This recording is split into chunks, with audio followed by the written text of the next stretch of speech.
There's an old adage that suggests you can't be what you can't see. That's some of the thinking behind the Black Stage production arm of the Arts in Public Life summer program on Chicago's South Side. Chicago stage stalwart and co-founder of the African American Museum of the Performing Arts, Teron Patton, is one of many mentors working with the students right on Garfield Avenue inside the Green Line Performing Arts Center, preparing them to walk into any future they choose with confidence. Teron, thank you for coming in again. This is your second visit. This is the second time, so thank you for having us back. Yes. Now, the last time you were how many kids? I want to say we had like 15. Okay, and you told me that 2 of them are working. Yes, they are. And where are they working? So they're working with me. I'm a producer, GLP Productions. I'm doing a production at Definition Theater. Oh. And I've hired one of them as my assistant stage manager. Oh. And then I've hired another one, Elijah Klein. He is my projection designer. Wow. And that is the purpose of this organization, to get kids experience and get them working, right? Absolutely. So Harry and I, we talked a little bit, Harry Lennox, actor, producer, extraordinaire, yes. but more than that, just my brother. And one of the things we did was talk to kids when we started the African American Museum of the Performing Arts to find out why they were leaving. Because a lot of our young youth and our artists and our young professionals, they get their education here, but they leave. Really? Because they can't find work. They leave the city? They leave the city. Really? Where are they going? They leave the city. They Wherever go to they New can York. find They go to work. LA. They go to Atlanta because they feel like they can't get a leg up here because they can't get the network. They can't talk to the people that they need to talk to, and so they feel kind of excluded. And so we started the AMPA Griot Lab, where we basically pair them with professionals in the business. We've had Robert Townsend, who did a wonderful film work masterclass for us last year, and 2 of those students, LaToya Jackson at Chicago State, her film went on and has been in 7 film festivals. Wow. And another young person from that program just got his first movie deal.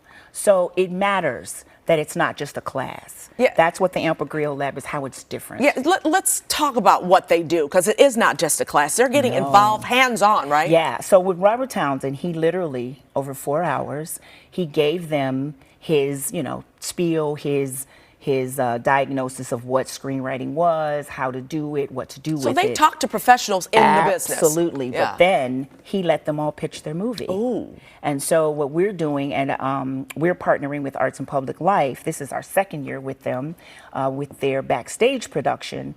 And what we're doing is we identify what we call AMPA Fellows, which are young professionals that really want to do this. And Arts in Public Life has been a great partner for us because their backstage, their class is getting students when they have this, those students who don't want to be in front of the camera. Because there are plenty other jobs out there, right? They don't want to be there, but they do want to do this as a profession.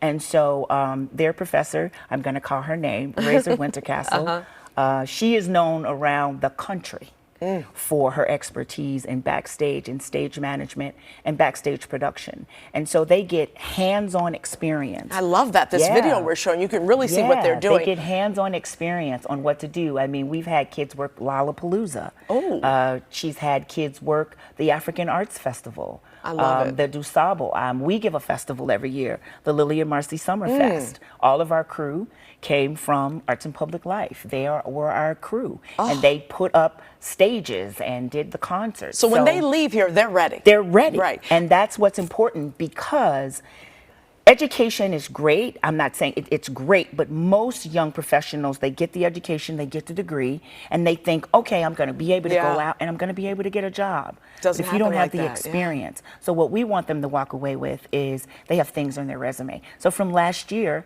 a lot of these young people that are working in the industry now had WGN on their resume. Oh, wonderful. And speaking of the young people, we've got a bunch of them in here today.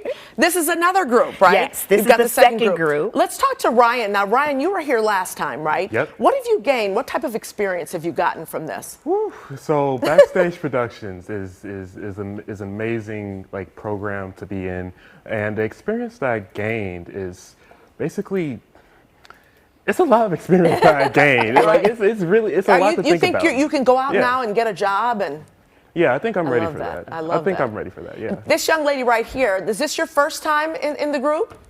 No, this is actually my 5th term here. Okay. My first term here was when I was a senior in high school. I did the spring term, and I loved it so much that I decided to come back, and I have continuously to come back because I like the work environment. I like things they teach us, and I really love our instructors because not only are they hard on us, but they also give us life lessons and learning experience. it. And we're also learning skills that we can take into the job force besides just working with theater. Yeah, Tehran, and that's what it's all about, isn't And it? that's exactly what it is all And you about. feel so proud of them, don't you? I do. I was so excited when I hired the two students for some, the name of the Yeah. play is Some Sort of Saint. Okay. At Definition, August 2nd through the 11th.